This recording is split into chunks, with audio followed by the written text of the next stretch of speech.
آج ہم آئے ہیں MP علی حیدر گیلانی جو سابق وزیر اعظم یوسف رضا گیلانی کے بیٹے ہیں۔ ان کی زندگی کی ایک مشکل بری داستان ہے جس میں وہ 3 سال القاعدہ کی قید میں رہتے ہیں، کیا گیمز کھیلتے ہیں، ان کا لائف سٹائل کیا ہے اور ان کی زندگی کی کہانی کیا ہے۔ امید میری نیچے جا رہی تھی، 2 دن بعد میں انہی پہاڑوں سے اسی گھر کے اوپر سے ہیلی کاپٹر میں جب میں جا رہا تھا تو میں نیچے دیکھ کے میں نے کہا کہ یا اللہ تو کتنا واقعی طاقت میں ہے۔ اردو پوائنٹ کی ویڈیوز دیکھنے کے لیے ہمارا چینل سبسکرائب کیجیے اور بیل کے آئیکن پر کلک کیجیے تاکہ آپ ہماری تمام آنے والی ویڈیوز سے باخبر رہ سکیں۔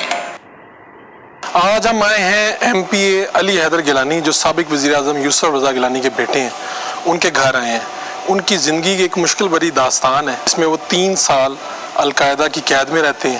وہ زندگی میں کیسے ہیں، وہ کیا گیمز کھیلتے ہیں، ان کا لائف سٹائل کیا ہے اور ان کی زندگی کی کہانی کیا ہے، آئیے انہی کی زبانی جانتے ہیں۔ 3 سال آپ القاعدہ کی قید میں رہے، وہاں پر 3 سال کیا ہوتا رہا اور آپ اغوا کیسے ہوئے؟ میں اپنے حلقے میں کیمپین کر رہا تھا جی، 2013 کے الیکشن کی۔ میں MP لڑ رہا تھا اسی سیٹ سے جس سیٹ سے میں MP ہوں، تو اس میں ایک اربن ایریا ہے تھوڑا سا، تو اس اربن ایریا کے اندر میں کیمپین کر رہا تھا۔ تو صبح کے ناشتے کے بعد ایک کارنر میٹنگ سے میں جیسے ہی باہر نکلا تو میں گاڑی میں بیٹھنے لگا تو مجھے کسی نے گردن پہ تھپڑ سا مارا، تو میں اپنا بیلنس لوز کر کے میں گر گیا۔ جیسے میں زمین پہ گرا تو مجھے فائرنگ کی آوازیں آنی شروع ہو گئیں۔ میرا ایک سیکرٹری تھا محی الدین، اس نے مجھے بچانے کی کوشش کی، اس نے مجھے پکڑ لیا، لیکن انہوں نے اس کو بھی گولی ماری میرے سامنے، اور تب مجھے ایسا لگا کہ میرے پہ قاتلانہ حملہ ہو رہا ہے۔ مجھے کڈنیپنگ کا میرے وہم و گمان میں نہیں تھا، تو اس نے میرے اوپر جب گن پوائنٹ کی تو میں دیکھ رہا تھا، میں نے آنکھیں بند کر کے کلمہ پڑھنا شروع کیا، تو لیکن اس نے ایک جب فائر کیا تو وہ مجھے نہیں لگا، تو میں نے آنکھیں کھولی، تو جیسے میں نے آنکھیں کھول کے دیکھا تو اس نے جو گن تھی اس کا بٹ میرے سر پہ مارا، تو اس سے مجھے تھوڑا سا چکر آیا، میری طرح آنکھوں کے آگے اندھیرا آیا، تو میں پھر انکانشیس سا ہوا۔ انہوں نے اٹھا کے مجھے گاڑی میں ڈال کے وہ چلے گئے، اور پھر بعد میں مجھے بہت بعد میں جا کے معلوم ہوا کہ میرا جو محافظ تھا اور ایک میرا جو سیکرٹری تھا وہ دونوں شہید ہو گئے۔ اور اس کے بعد مجھے انہوں نے ڈفرینٹ جگہوں پہ رکھا۔ ٹوٹل 3 سال کا ہی عرصہ تھا جس طرح آپ نے کہا، اور 3 سال میں اکیلا آدمی جو کر سکتا ہے میں نے سب کچھ وہ کیا، مطلب کتابیں بہت پڑھی، لکھا بھی، عبادت کی، اللہ تعالیٰ۔ سب کچھ ملتا تھا وہاں پہ؟ تنہائی تھی؟ کمرہ کیسا تھا؟ کیا تھا وہاں پہ ماحول کیا؟ جی میں پہلے ڈفرینٹ جگہوں پہ رہا ہوں۔ پہلے پنجاب میں ایک جگہ پر، پھر مجھے وزیرستان میں رکھا گیا، 2.5 سال تقریباً وہاں پہ رہا۔ 2-3 گروپس کے اندر مجھے آگے بھیجا گیا، اور اس میں لوکیشنز بھی ڈفرینٹ تھیں۔ آپ کو کیسے پتہ چلتا تھا کہ یہ ڈفرینٹ لوکیشنز ہو گئی ہیں، پنجاب سے نکل گئے ہیں؟ جب یہاں سے لے کے جا رہے تھے مجھے، تب تو مجھے پتا تھا کہ میں کہاں جا رہا ہوں۔ مجھے انہوں نے کہا کہ ہم وزیرستان جا رہے ہیں، تو میری آنکھوں پہ پٹی تھی۔ 22 گھنٹے کا ایک سفر تھا، بہت لمبا، اور ایک طویل سفر کے بعد ہم پہنچے میر علی، جہاں پہ پیدل بھی سفر کرنا پڑا بیچ میں ہمیں 7 گھنٹے کا۔ پھر وہ میر علی تھا وہ، اس کے بعد پھر میں میران شاہ شفٹ کیا۔ اس کے بعد مجھے لوکیشنز کا نہیں اندازہ رہا، مجھے بتاتے نہیں تھے۔ پھر جب مجھے انہوں نے آخری سال جب طالبان کے حوالے کیا 2 سال بعد، تب مجھے لوکیشنز کا پتہ تھا، کیونکہ وہ میری اتنی سختی نہیں تھی جتنی پہلے تھی۔ تو اللہ تعالیٰ کا میں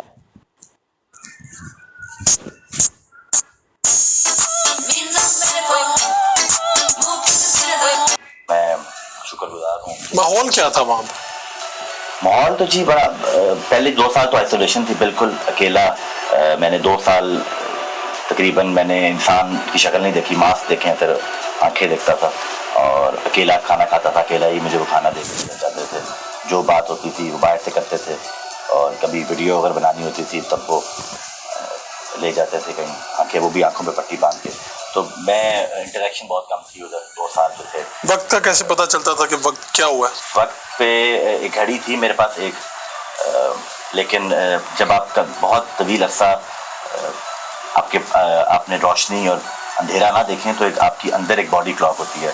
بڑا انٹرسٹنگ سا واقعہ ہے یہ۔ آپ کے اندر ایک باڈی کلاک ہوتی ہے، وہ وہ رک جاتی ہے,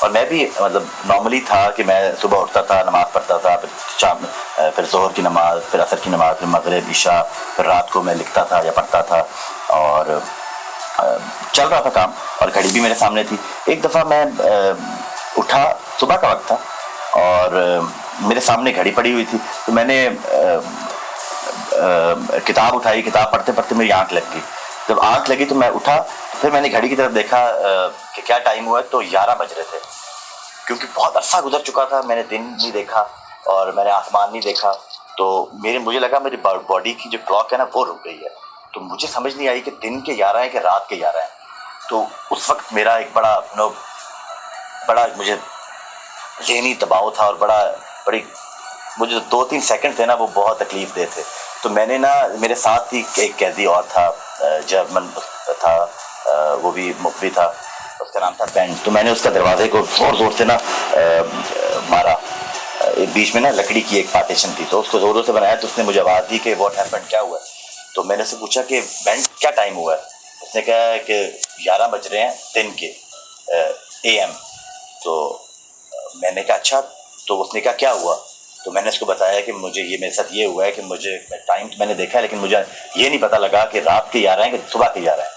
تو اس نے مجھے کہا کہ میں سمجھ سکتا ہوں کہ تم جس تکلیف میں ہو, تو تم لکھنا شروع کرو, اپنا ٹائم کو ٹریک کرو. تو میں نے پھر اس بندے کو جب بلایا, جب وہ کھانے دینے آیا جو دوپہر کا, تو میں نے اس کو کہا کہ مجھے ایک قلم اور ایک نوٹ بک سی چاہیے. اس سے پہلے میں لکھتا نہیں تھا. تو جب وہ لے کے آیا, پھر میں نے اپنا تحریر کرنا شروع کیا کہ صبح کے 11 بج رہے ہیں, رات کے 10 بج رہے ہیں, میں نے یہ کھایا, سارا دن میں نے یہ کیا. تو بہت سے کتابیں میں نے بھر دی, لیکن جب بھی مجھے آگے موو کرتے تھے وہ کتابیں جلا دیتے تھے. تو کچھ بھی ساتھ نہیں لا سکے آپ؟ نہیں, میں کچھ بھی نہیں لا سکتا.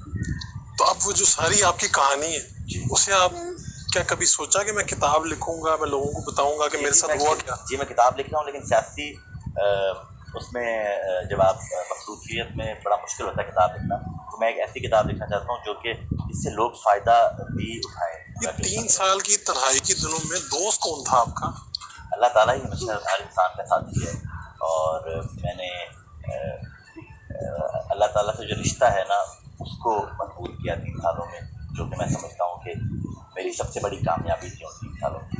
تو یہ بہت ضروری ہوتا ہے کہ انسان اکیلا ہو اور پھر اپنا ذہنی توازن بھی برقرار رکھے. یہ بڑا, میں اپنے آپ کی کوئی تعریف نہیں کرنا چاہتا, لیکن اللہ تعالیٰ کا کرم ہے. مطلب یہی کہا جا سکتا ہے کہ اللہ تعالیٰ نے اتنا ہی وزن اور اتنی ہی مشکل آزمائش ڈالی میرے اوپر, جو کہ مجھے اللہ تعالیٰ نے خود ہی صلاحیت دی اس کو برداشت کرنے کی. ورنہ یہ عام بندے کا کام نہیں. مجھے یاد آیا کہ وہاں پر 2, اللہ تعالیٰ جس کو چاہے محفوظ رکھے, وہاں 2 انہوں نے پکڑے اسپائز تھے, ادھر پٹھان تھے, وہ بھی انہیں کے علاقے کے, ان کے ساتھ کام کرتے تھے. پتہ لگا کہ وہ کسی ایجنسی کے لیے اسپائی کر رہے ہیں. انہوں نے ایک کو بند کر دیا, اسی طرح اندھیرے میں جتنا مجھے انہوں نے رکھا ہوا تھا اکیلے کمرے میں. 2-3 دن گزرے تو وہ اپنا ذہنی توازن ہی کھو بیٹھا. چیخیں مارتا تھا؟ چیخیں مارتا تھا, کھانا چھوڑ دیا اس نے. ایک کی تو اندر ڈیتھ ہوگی بندے کی, اس کو شاید کھانا شانا انہوں نے نہیں دیا کوئی, تو وہ اس کو پتہ لگا کہ جی اس کی تو اس کا وہ مر گیا. یوسف رضا گیلانی پاکستان کے وزیر اعظم تھے, تو کبھی آپ نے قید میں سوچا کہ میں اتنے طاقتور شخص کا بیٹا ہوں؟ تو ہم نے کبھی اس بات کا نہ کبھی غرور کیا, نہ کبھی دل میں ایسی کوئی چیز آئی کہ ہم کوئی طاقتور لوگ ہیں. رہائی تو اللہ تعالیٰ کے ہاتھ میں ہے. سب سے تعجب والی بات یہ ہے کہ 9 مئی 2013 کو میں اغوا ہوا. 9 مئی 2016 کی رات کو مجھے ایک امریکن جوائنٹ آپریشن میں افغانستان سے رہائی کرائی گئی. آپ قید میں تھے اور پیچھے سے 27,000 ووٹ مل گئے, یہ کیا معاملہ ہوا؟ پبلک نے ایک بندہ جس کا پتہ ہی نہیں کہ وہ زندہ ہے یا مر گیا, اس کو ووٹ ڈال دیا جائے. لیکن میں اپنے حلقے کی عوام کا بڑا مشکور ہوں. میں ان کے 2013 کا جو ووٹ ہے اس کا مقروض تا حیات رہوں گا. جو میرے سیاسی دوست ہیں ان کو کہتا ہوں کہ میں دنیا کا واحد کینڈیڈیٹ ہوں جس کو اپنا رزلٹ 2 سال بعد ملا. مجھے کیسے ملا کہ میں نے جب 2 سال بعد میرا رابطہ ہوا میرے گھر والوں سے, تو پہلے تو میں نے اپنی والدہ سے بات کی, میں نے اپنے والد سے بات کی, اپنے بھائیوں سے بات کی, اپنے بیٹے سے بات کی. پھر جب میرے بڑے بھائی سے عبدالقادر گیلانی سے بات ہوئی, تو میں نے سب سے پہلا سوال اس سے پوچھا کہ مجھے ووٹ کتنے پڑے. تو اس نے مجھے کہا کہ تمہیں 27,000 ووٹ پڑے ہیں. میرے حلقے کی عوام نے مجھے اتنا محبت دی, مجھے ووٹ دیا, ساتھ دعائیں بھی بہت دی. جب میں رہا ہو کے واپس آیا, میں سمجھتا ہوں کہ یہ ان کے غریب عوام کی دعائیں تھیں, یا ماؤں کی, بہنوں کی, میرے اپنی والدہ کی دعائیں تھیں جس سے اللہ تعالیٰ نے مجھے زندگی دی. اور جب میں نے فون بند کیا تو میرے سامنے بیٹھا ہوا تھا ایک آدمی القاعدہ کا. تو مجھے کہا کہ تمہارا سیاست کا کیڑا ختم نہیں ہوا. میں نے کہا اب کیا کریں یار, میرے خون میں سیاست ہے, میں یہ بات بھی نہ کروں سے تو اور کیا بات کرتا. ہمیں تو پتہ چلا کہ آپ کی قید میں کسی کمانڈر سے وہاں پر دوستی ہو گئی تھی. تو وہاں کا جس کمانڈر کے انہوں نے مجھے حوالے کیا وہ طالبان تھا, طریقے طالبان سے. اس کا رویہ میرے ساتھ بہت ہی اچھا تھا. گیلانی صاحب کی شخصیت سے واقف تھا, تو اس نے تھوڑا سا نرم گوشہ رکھا میرے لیے. پورا سال قید میں میرے ساتھ کوئی بد سلوکی نہیں کی گئی, یا میرے ساتھ, یا میں ادھر آ کے اب کہوں کہ نہیں جی مجھے بہت مارا گیا, ہمدردی لینے کے لیے عوام کی. تو جو بات حقیقت ہے وہ بیان کرنی چاہیے. کبھی تو کوئی ایسا دن آیا ہوگا ان 3 سالوں میں جب آپ مایوس ہو چکے ہوں اور آپ نے کہا کہ یار اب موت سامنے نظر آ رہی ہے؟ یہ کہ انسان اگر بستر مرگ پہ بھی ہو نا اور ڈاکٹر جواب دے دیں, اس کو پھر بھی امید رہتی ہے کہ شاید میں بچ جاؤں, شاید میں بچ جاؤں. تو وہ امید کا جو ایک انسان کے اندر ایک فطری عمل ہے وہ اوپر نیچے ہوتا رہتا ہے. لیکن مجھے یقین ہمیشہ دل میں تھا کہ میں انشاءاللہ تعالیٰ اپنے گھر ضرور جاؤں گا, میں اپنے بیٹے کو ضرور ملوں گا, کیونکہ وہ مجھے ایک بڑی اسٹرینتھ ملتی تھی جب میں اس کے بارے میں سوچتا تھا. لیکن میری رہائی سے 2 دن کے قبل میری کسی چھوٹی سی بات پہ میں سو رہا تھا, اس نے میرے پانی پھینک کے نا, بلکہ پانی بھی نہیں پھینکا بلکہ گیلے ہاتھوں سے نا میرے پہ ہلکا سا یوں کیا اس نے کہ اٹھ جاؤ, وضو کر لو, نماز کا ٹائم ہو گیا تھا شاید. تو میں پریشان بھی تھا. تو میں نے جب اس نے پانی پھینکا نا تو میں نے ہاتھ کو یوں کیا, تو میں نے ہاتھ یوں کیا نا تو وہ اس کے ہاتھ کو لگ گیا. تو اس نے غصے میں نا مجھے, میں نیند میں تھا, تو اس نے غصے میں نا مجھے ایک تھپڑ مار دیا سوتے ہوئے. تو جب میں اٹھا نا تو میرے بڑے فزیکل طور میں مجھے غصہ چڑھا. تو جب میں اٹھا تو وہ جا چکا تھا, ساتھ جو بندہ تھا, تو میں نے اس کو کہا اس نے بہت زیادتی کی ہے میرے ساتھ. تو خیر میں باہر گیا, اٹھا, اور میں نے جب میں وضو کرنے باہر گیا نا تو میں نے وضو سے پہلے میں نے دعا کرنی شروع کی اللہ سے, کہ میں نے اللہ تعالیٰ سے دعا کی کہ میں نے کہا یا اللہ میں تھک گیا ہوں, اور میں سمجھتا ہوں کہ میرے میں اتنی ہی طاقت تھی جتنی تو نے مجھے دی ہوئی ہے, میں اس سے زیادہ میرے میں گنجائش نہیں ہے برداشت کرنے کی. تو میں نے اللہ تعالیٰ سے کہا کہ یا اللہ تو طاقتور ہے, مجھے تو کوئی امید نظر نہیں آ رہی سوائے تیری, اور تیری طاقت ہے, تیرے پہ ہی بھروسہ ہے. تو میرے اللہ تو کچھ ایسا کر کہ مجھے یہاں سے اڑا کے لے جا. اور یقین کریں جب یہ امید میری نیچے جا رہی تھی, 2 دن بعد میں انہی پہاڑوں سے, اسی گھر کے اوپر سے ہیلی کاپٹر میں جب میں جا رہا تھا, میں نیچے دیکھ کے میں نے کہا کہ یا اللہ تو کتنا واقعی طاقت میں ہے. والد صاحب اسپیکر قومی اسمبلی بھی رہے, وزیر اعظم بھی رہے, اور آج کل سینٹ میں اپوزیشن لیڈر ہیں. اوپر سے آپ جو 4 بھائی ہیں, آپ ساری سیاست کرتے ہیں, گھر کے کام کاج کون سنبھالتے ہیں؟ گیلانی صاحب کا بڑا لمبا ایک بہت طویل پولیٹیکل کیریئر ہے. 88 میں جو پہلا جو الیکشن تھا جماعتی بنیادوں پہ انہوں نے کنٹیسٹ کیا, وہ پیپلز پارٹی سے لڑے 88 میں, اور اس کے بعد 90 میں بھی پارٹی سے لڑے, پھر 93 میں پاکستان پیپلز پارٹی کے نشان پہ الیکشن لڑے اور اسپیکر بنے. 2018 میں کس نے لڑا؟ 2018 کے الیکشن میں عبدالقادر گیلانی صاحب میرے اوپر تھے, ایم این اے, اور علی موسیٰ جو تھے وہ 7 والی نشست پہ ایم این اے لڑ رہے تھے. ہمارے جو حلقہ ہے جی, پہلے گیلانی صاحب کا 114 جو پرانا حلقہ ہوتا تھا, تو اسی کو ہی کاٹ کے 2 حلقے بنائے گئے. تو گیلانی صاحب اس حلقے سے, جو علی موسیٰ اور ہمارا حلقہ ہے, اس سے پہلے 3-4 دفعہ الیکشن لڑ چکے ہیں. تو اس دفعہ 3 ایم این اے کے حلقے تھے اور ایک حلقہ تو یہ کیا بات ہوئی کہ 3 ایم این اے کے جو حلقے تھے وہ آپ الیکشن ہار گئے, اور آپ نے واحد آپ گیلانی خاندان میں سے ہیں جنہوں نے یہ سیٹ جیت لی؟ لیکن میں یہ نہیں کہوں گا کہ وہ ہار گئے. میں یہ سمجھتا ہوں کہ لو میرج اور ارینج میرج کا فرق تو آپ کو پتہ ہے نا. یہ جو الیکشن تھا 2018 کا, یہ لو میرج نہیں تھی, یہ سارا ارینج تھا, یہ ارینج میرج تھی. تو اسی ارینج میرج کی زد میں گیلانی صاحب کو تو انہوں نے جیتی ہوئی نشست کو رات کو 2-3 ہزار کے فرق ٹھہرا دیا. علی موسیٰ, علی حیدر, علی قاسم گیلانی تینوں ایک ہی دن پیدا ہوئے, اکٹھے پیدا ہوئے. تو آپ کی پیدائش پہ سید یوسف رضا گیلانی کی پیپلز پارٹی میں شمولیت کا واقعہ کیا ہے؟ وہ اصل میں ایسے ہے جی, ہماری پیدائش اس تاریخ کو ہوئی وہ 10 اپریل 1986 1986. وہ تاریخ تھی، لاہور میں ہماری پیدائش ہوئی، اس تاریخ پہ محترمہ شہید بینظیر بھٹو صاحبہ پاکستان آئیں اور لاہور لینڈ کی، تو بڑا رش تھا اور اسی دن ہماری پیدائش ہوئی. جو ڈاکٹر حضرات تھے انہوں نے، وہ پیپلز پارٹی سے ان کی افیلیشن تھی اور بڑا محترمہ کو وہ پسند کرتے تھے، تو انہوں نے کہا کہ گیلانی صاحب اللہ تعالیٰ نے آپ کو 3 بیٹوں سے نوازا ہے، تو ایک بیٹا جو ہے نا وہ آپ پیپلز پارٹی کو دے دیں. تو گیلانی صاحب نے کہا کہ بالکل اس پہ سوچا جا سکتا ہے.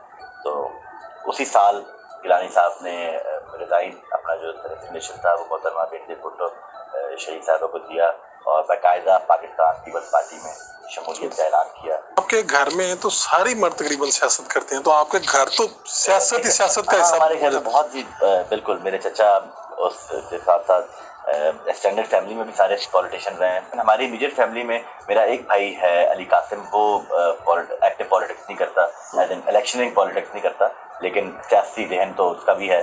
تو آپ لوگ سارے دن تو سیاست پہ بات کرتے ہوں گے. جی، لیکن جب وقت ملے تو آپس میں باقی باتیں بھی کرتے ہیں. تجزیہ کار تو یہ تجزیہ دے رہے تھے کہ یہ نشست کبھی بھی یوسف رضا گیلانی سینٹ کی نہیں جیت پائیں گے. آپ نے بڑا کی رول اس میں پلے کیا. آپ لوگوں نے چکر کیا چلایا کہ وہ نشست وہاں سے حفیظ شیخ کے ہاتھ سے نکل کے لیکن آپ کے پاس آ گئی؟ گیلانی صاحب، مجھے ہمیشہ سے پہلے سے امید تھی کہ گیلانی صاحب کے 2013 میں 2008 سے لے کے 2012 تک وزیر اعظم تھے، تو انہوں نے لوگوں کے بہت کام کیے. تو ہمیں امید تھی کہ وہ لوگ جو ہیں یوسف رضا گیلانی صاحب کی جو اس دور کی جو محنت ہے، اس دور میں جو لوگوں کو انہوں نے نوازا، اس کا جو صلہ ہے وہ اس الیکشن میں ان کو ملے گا. انہی دنوں میں آپ کی ایک ویڈیو آ گئی، اس نے بڑی ہلچل مچا دی ہر طرف، اور بالکل. پی ٹی آئی والوں نے کہا کہ آپ نے پتہ نہیں کروڑوں اربوں روپے دے کے لوگوں کو خریدا توبہ. اور پھر یہ نشست جیتی. توبہ. لیکن یہ کروڑوں اربوں نہ ہمارے پاس ہیں نہ ہم نے لگانے، اور کبھی ہماری سیاسی تاریخ گواہ ہے کہ ہم نے کبھی پیسے دے کے پالیٹکس نہیں کی. بلاول صاحب بھی آپ کے پاس آتے رہتے ہیں، اس گھر میں بھی ادھر بھی آئے ہوئے ہیں. تو سب سے زیادہ آپ بھائیوں میں سب سے زیادہ قریب کس کے ہیں دوستی؟ لیکن پرسنل دوستی تو ان کی میرے خیال میں ہم سب اس بات کا دعویٰ کر سکتے ہیں کہ ہم سے زیادہ ہے. میں کہوں گا جی میرے سے زیادہ ہے، میرا بھائی کہے گا میرے سے زیادہ ہے.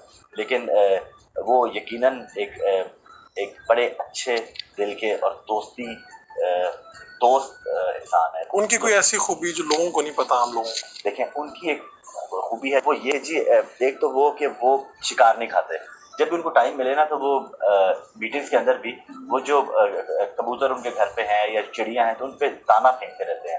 اور آپ نے دیکھا ہوگا وہ کبھی انہوں نے کوئی مہنگی گھڑی نہیں پہنی یا کوئی مہنگے کپڑے پہننے کا ان کو شوق نہیں ہے. آپ کیا سمجھتے ہیں کہ آپ کی سیاست میں جو کامیابی ہے اس کے پیچھے آپ کی اپنی محنت ہے کہ والد صاحب کا نام اور مرتبہ؟ دیکھیں جی، اگر میں یہ کہوں کہ میری اپنی محنت ہے ساری، تو اس میں اور گیلانی صاحب کا اس میں کچھ نہیں ہے، تو یہ تو بہت ہی غلط بات ہوگی. 2008 میں آپ لوگوں کو کب پتا چلا پہلی مرتبہ کہ وہ وزیر اعظم پاکستان بننے ٹی جا وی رہا ہے؟ پہ پتہ لگا، ہمیں پتہ لگا آج اناؤنسمنٹ ہے، تو ہم سارے دوست اکٹھے بیٹھے ہوئے تھے کمرے میں، ہم نے ٹی وی آن کر لیا. فرت اللہ بابر صاحب ٹی وی پہ آئے، انہوں نے اناؤنس کیا نام، تو تب ہمیں پتہ لگا کہ گیلانی صاحب وزیر اعظم بن کے ہیں.